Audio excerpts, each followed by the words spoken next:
dans les exercices de dynamique, tu vas avoir deux catégories de problèmes. Soit ce sera un plan incliné. Donc, on va te parler d'une route avec une déclivité de autant de pourcents. Donc voilà, tu vas avoir ton plan incliné et tu vas devoir décomposer les forces.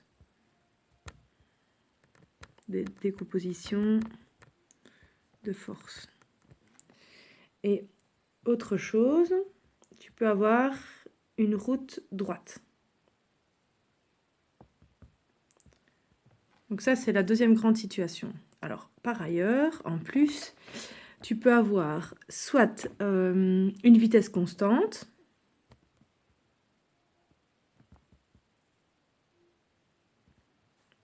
Alors, si la vitesse est constante, ça veut dire que la somme de toutes les forces que tu représenteras sur ton schéma, donc soit sur la route droite, soit sur le plan incliné, la somme de toutes ces forces, ce sera égal à 0. Puisque si la vitesse est constante, c'est le principe d'inertie. Un objet en MRU reste en MRU, ou un objet au repos reste au repos. Et alors, si on te parle d'une accélération ou une décélération, donc en tout cas, il y a une variation de vitesse, parce que donc il existe A.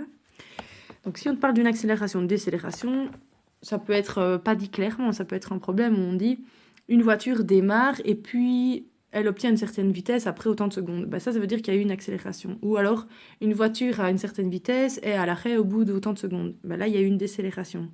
Alors là, la somme de toutes les forces, ce serait égal à M fois A. Alors, on peut faire... on peut jongler entre toutes ces situations-là. Donc ça peut être un plan incliné. Je vais changer de couleur.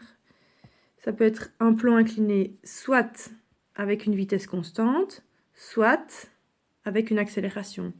Et la route droite, on peut te dire que soit il y a une vitesse constante, soit une accélération.